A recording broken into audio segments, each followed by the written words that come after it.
everybody. Welcome to AJS News. This is video 1 of 2 for today. But first, a word from our sponsors. Hey guys, back to tell you about our favorite VPN, Surfshark. Guys, Netflix is $18 to $25. And for that price, you only get a fraction of their library. They have Lord of the Rings. They have Shawshank Redemption, Godfather, Terminator 2. And get access to amazing movies like Sharknado. Why do we? Oh my God, Joe. Yeah. We go with Surfshark because it's friends and family for free. It's the best deal. We've done the research, and if your state is trying to tell you what to do on the internet, just switch with the VPN. Boom. And most importantly, secure your data, guys.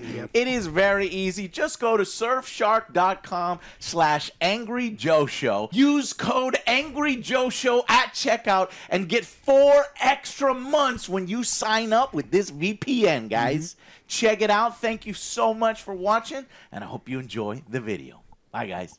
Guys, check out Surfshark. We talk about it all of the time. Unlock that content and protect your data. Click those links down below. Yep. And as you can tell, it's Superman week. Here we are. We are finally here. I can hardly believe it. I'm so excited, guys.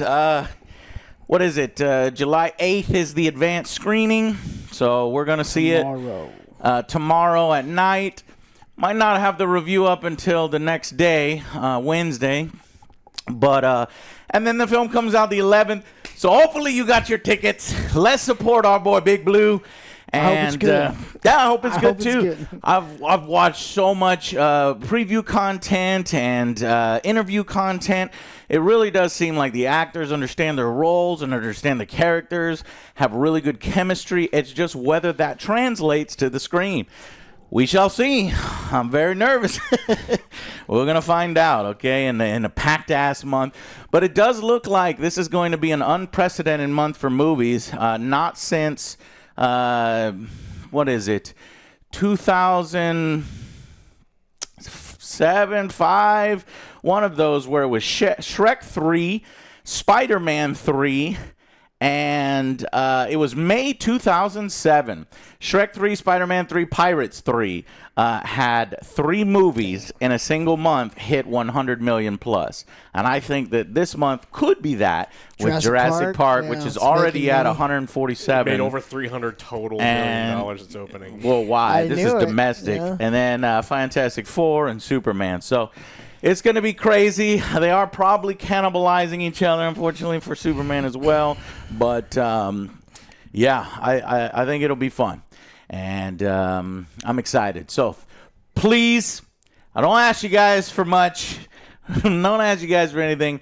Go and see Superman so that we can have a discussion about it, talk about it, whether it's good, whether it's bad, whether it gets the character right or wrong, or it's a new interpretation of Superman or something we've seen before. Let's talk about it. But, Alex, so besides Superman, a lot of shit happened. In fact, very depressing to see if you're an Xbox fan. Yeah, lots of stuff. We got a lot to talk about. All right, we got some news from Subnotica. Subnotica 2 has been in development for a while, and they have cleaned house. So the studio leadership has been gutted by Krafton, and they said that they need renewed energy and momentum. So it's kind of a big deal. Yeah, that's weird. I saw some campaigns to be like, hey, let's not buy this game because they were trying to make it better, but then they got fired, and they're just cleaning house, and they're putting all new people in here and taking the game in a different direction. Yeah, I mean, I didn't see much on it. It's one of those things. If you have all the information, I can get behind that. But like, no one has all the information, so it's just like, hey, you have no idea. Mm-hmm. Sometimes the original people in charge of things are awful. Sometimes they actually have, they know what they're doing. I just don't know. But so the designer and director Charlie Cleveland, CEO Ted Gill, and co-founder Max McGuire have all left Unknown Worlds. And so this is just saying that We've got new CEOs effective immediately. This is a game, I give Subnautica 1 a ton of shit, and I loved it when I was playing it. But I got corrupted save file, and it ruined the overall experience for me because I wanted to finish it. So I was really excited to play Subnautica 2 because hopefully they fix the save file corruption stuff. And so this isn't great. I don't like to see when games are kind of in the process of finishing up and we have massive leadership changes.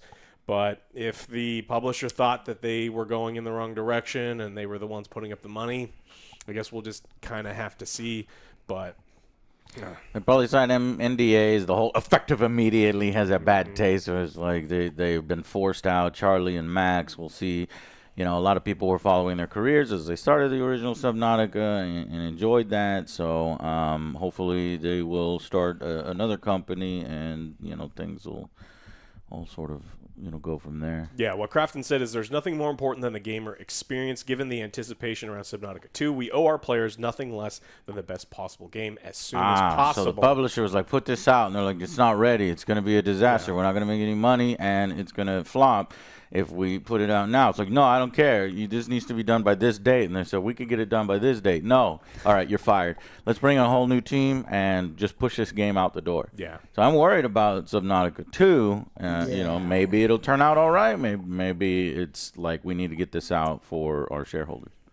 Yeah. So they do mention speed quite a few times. They also say they want to deliver Subnautica 2 as a more complete and satisfying entry in this series, one that truly lives up to player expectations. So it's like, is it speed? Is it content? What is it? But I guess we're just going to have to wait and see when the game comes out. But not good news over there. And there's going to be a lot of it coming. Worst news of the week so far is EA has set to sunset Anthem in January of 2026. Oh, my God. One of the most legendary games of all time. No! Who's been playing it? There's probably 7. Who? I have a copy of it. Yeah, but you don't play it. That's correct. That is correct. So Anthem was it's seriously it's a legendary game for all of the wrong reasons. It's the game that they made fake trailers for when even the people who are making the game like, what game is that? That looks cool. That other game looks cool. It's like, wait, that's the game I'm making? It's like, oh, and then it came out and then no one wanted it. I mean, this game started the death spiral of BioWare. They were told to make live service things and then all these things failed, and so EA's had servers up this whole time, did they have like one person trying to fix just things? flying around? They're like they're waiting for that Iron Man game. I don't know who's playing this thing, but so EA said the game will still be playable online until this date. Players can no longer purchase in-game currency. What are you doing? There were people purchasing in-game Anthem currency, but you can still use your remaining balance until Anthem servers go offline. Spend all your points, I guess. Yeah. EA did not provide a reason for shutting Anthem down. OJ, why do you think it? Oh, this is a tough call, man. Yeah. It's a tough call. It's put out of its misery. Yeah, it's a mercy killing. Yeah. The decision has not led to any layoffs. Nobody's working on it. Yeah, you were surprised that there was no one working on this thing. So, like I said, this is some of the saddest news of this entire week. Anthem. I never expected to hear from Anthem again. Me honestly, I neither. give EA credit for keeping it going that long. Shit. Mm-hmm.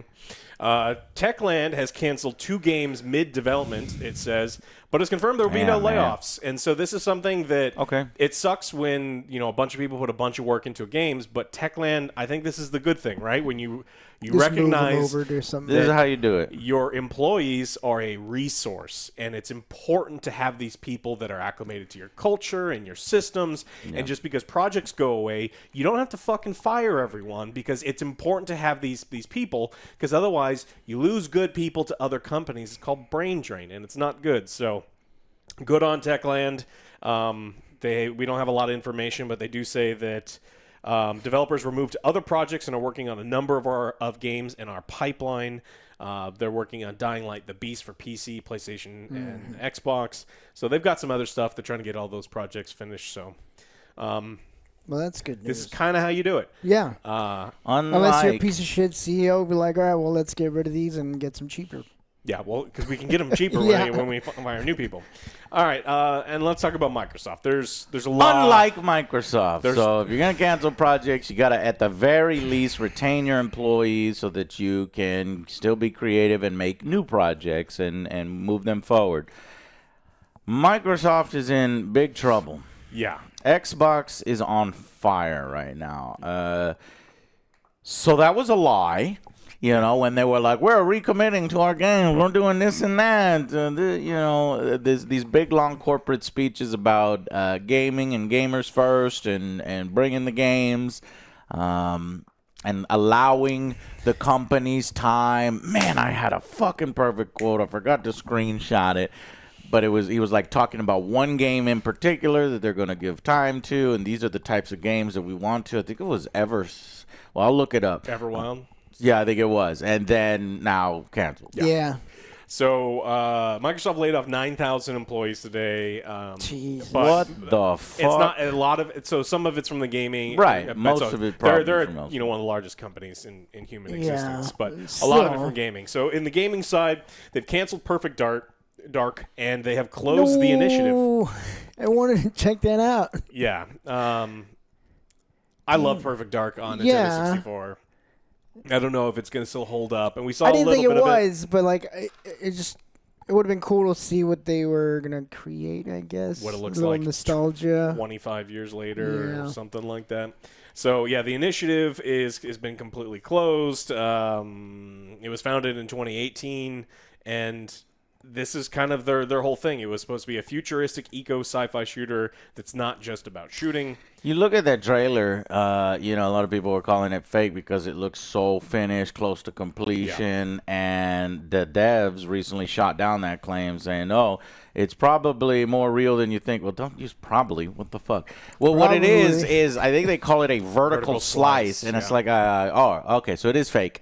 But he's saying it's real fake. And I'm like, yeah, you're right. It is real fake. You did build that fucking level completely. You made that level working, but it's like on an island. You know what I mean? You'd have to put so much more. It's like a movie set. It's there. Exactly. Yeah. So it is fake, but it's not fake. It could have hit that if they had been allowed to finish. But so it's both. And it's crazy. Yeah, so that one was one of the ones to go. Rare's Everwild, which is an unannounced MMO in development at Zenimax. And if that means that there was a bunch of layoffs there. And so a lot of people were let go. And so according to Jason Schreier, this was started in 2018. It's a Destiny-esque third-person shooter MMO with a sci-fi noir aesthetic. I like those words. Like those. That sounds cool if you can put everything together. People said that Phil Spencer was super impressed with it with an internal demo. They had to like wrangle the controller away from him. Everyone really enjoyed it, but apparently wasn't going in the direction that they wanted. That fucking sucks. And so now it is gone.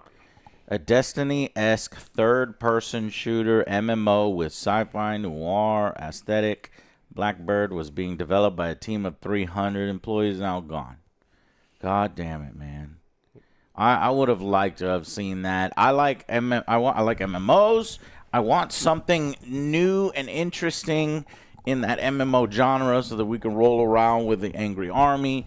We've got Dune Awakening, but that's limited to like 30 players, and and a little bit of a rough launch, and not really geared towards PvP, more like PvE. So, fuck, it just sucks to see something like that. My Lord. Microsoft, new round of mass layoffs across its gaming division. 10% reduction. What are they working on? Anything major? So, well, this is what... Because, they're canceling a lot. This is what we're talking about right now. Yeah, I mean, they've got a bunch of things that are in the pipeline, of course. And this could just be that these games weren't very good, and they looked at them. It also could be that they're like someone from way, way, way up top in Microsoft proper said, hey, you're not making enough money, fire 10% of your employees, period. And so we don't know. They've also canceled the mobile game, Warcraft Rumble will receive no future updates. One thing that was shocking to me is they let go a bunch of people at King. King, if you don't know, is Candy Crush. It's the Activision Blizzard section that makes all of the money and costs very little of the money. and they 10% reduction, 200 people at Social Game Developer King. Yeah, and so even if you're successful, even if you're making the most money, filthy you're money. you're at risk. Yeah. This is all part of an intention to fire 3% of its staff. That's just under 7,000 people in May. Looming cuts to the company's game business were first reported last week. Previously, so get this. This isn't, and remember, this is in addition to in 2023 when we talked about Microsoft eliminating 10,000 jobs. So it goes from 10,000 jobs in 2023, Joe, to now just under 7,000 jobs in 2025. Mm-hmm.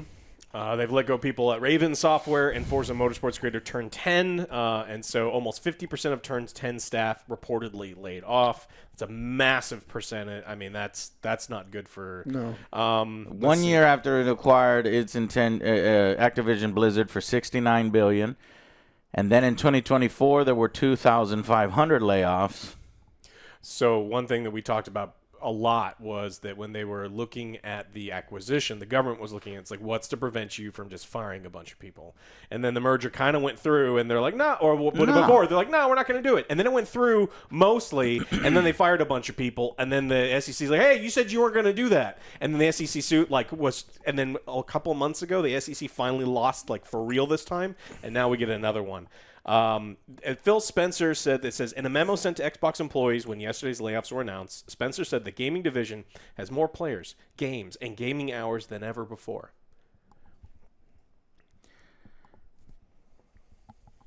What? He's also this said... This is better than ever, guys. We're better than ever. Yeah. But he is. He's better than ever. He's going to pocket that money. He's also said that the Microsoft's gaming business has never looked stronger. Oh, okay. Never looked stronger. Never been better. Never been stronger.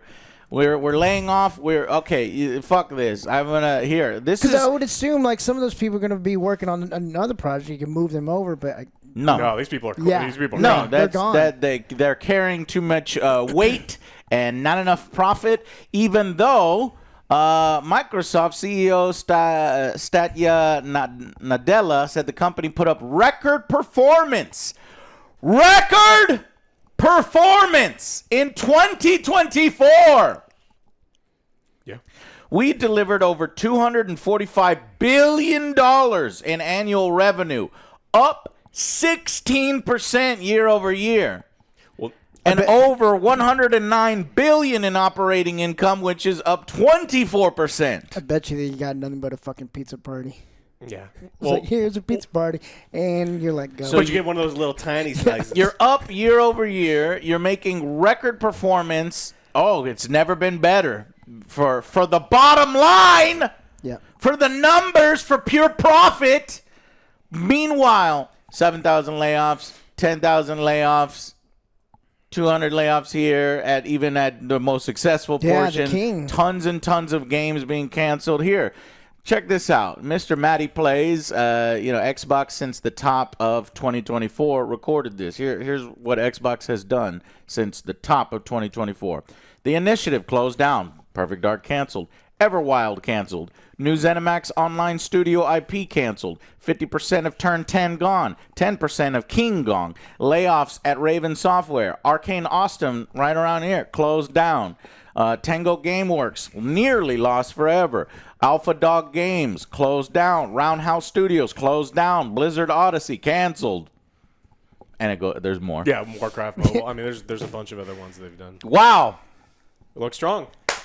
Never been better, never been stronger. Never been strong. Xbox has never been stronger. Well, their bottom line, like OJ said earlier, it's their bottom lines never look stronger because Do you see how when corporations are left to their own devices, this gets out of control? I wouldn't put it past them that all the CEO pays are going up. Oh, for sure. At the same time. Well, record profits? Maybe not. Let's increase the CEO pays. The stocks and everything. Yeah. We barely get any money, Joe. Right. We barely. I only get paid $100 a month. Yeah.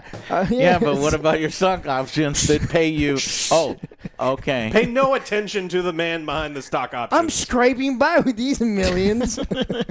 Right, okay, and let's see. Microsoft representative. I recognize that these changes come at a time when we have more players. Oh, you said that, right. More players, more games, more games. It's like, wait a minute. I mean, at least he acknowledges how, like, absolutely fucked this is. He's like, look, I know this looks bad because it is bad. Because we have more money than we've ever had. And we're making more money. But I don't care. And it's like, oh, I guess you at least have the balls to say that, but this is absolutely We must make choices now for continued success in future years, and a key part of that strategy is the discipline to prioritize the strongest opportunities. We will protect what is thriving and concentrate effort on areas with the greatest potential, mobile games, which deliver the expectations the company has for our business. Pure profit money, only that's what it's about. Clickers and live services. This focused approach means we can deliver exceptional games and experiences for players for generations to come. Basically, the corporate speak for doing what the FTC and a bunch of other people who were concerned would happen after a big merger is that you would get all the benefit, all the IPs, and then let everybody go. And then slowly, well, I already own the IP. Now I want to build this up, and I'll bring in my own people that are cheaper. Yeah. I'll build this part up, bring in my own part in cheaper. And that was what everybody was worried about, and it has happened. Yeah. And they are able to confuse and subterfuge, be like, oh, no, it's not us. Microsoft is doing it, and a lot of the layoffs are happening in our Xbox division. It's still happening. It's just this is the way it gets done. Yeah. I mean, it would have been... Nothing makes this all right, but sometimes they're like, hey, we have to cancel these projects because it's not, what does Square Enix always say, not meeting our expectations. Or, they let things we hit our numbers. They let Arcane Austin make one of the worst games we've ever played, and they were completely hands off, and then they're like, they needed to go in, and maybe Perfect Dark was a trash fire, but this doesn't sound like it. This sounds like like a corporate initiative just to fire as many people as you can, and it looks double bad when you're making all of the fucking money. Yeah. Even Techland, like we talked about earlier in this video, it's like they're losing money. They had a bad year, and they're still making sure they're keeping all of their people to make things. It's like, that's how you do it. But Romero Games fully closed, too. Yeah. He had a meeting with Microsoft just a day before the publisher pulled all this. Pulled funding for the studio. There was no mention of the decision. Over 100 people out of work there. Yeah, gaming industry. I'm really depressed. It's brutal. Fucking brutal. Though there were concerns of the studio, given Microsoft's recent streak of layoffs and studio closures, it seems so far away from us, the employee said. The title was pretty well developed at the time. Records show that Romero Games directly employed 42 people, but the Journal reported that external staff working on an unnamed FPS project brought the total to about over 100, and they need more support. Done. They're gone. Devs need more support. Yeah, I mean the industry. We're constantly seeing the industry change as IPs get pulled in one massive corporate umbrella direction, but we're also seeing like some of these smaller studios just dominate and just make incredible games, and so we may. Romero Games were appearing to gear up for an announcement. Now nothing. They say, hey, we're trying to find other ways of funding our project. The employee interviewed by the Journal said, but for now it's completely closed. The studio is closed. Cool. And piggybacking off this, Arcane founder slams Microsoft for its Game Pass focus. At some point, reality has to hit. We need to talk about this because at least some developers like it, some developers hate it. Here's opinion from one that hates it. This is Colantonio, Rafael Colantonio from Arcane Studio founder. Rafael Contolio. I think Game Pass is an unsustainable model that has been increasingly damaging the industry for a decade, subsidized by Microsoft's infinite money. But at some point, reality has to hit. I don't think Game Pass can coexist with other models. They'll either kill everyone else or give up. I don't know. Sometimes I think that's right. Sometimes I think it's wrong. Let's see. He added in the replies to the post, Game Pass is a long game that involves throwing a tsunami at an entire ecosystem of the industry. Only the gamers like it because the offer is too good to be true, but eventually gamers will hate it when they realize the effects on the games. I'm sure it has been good for some people, but you have to look at the net results.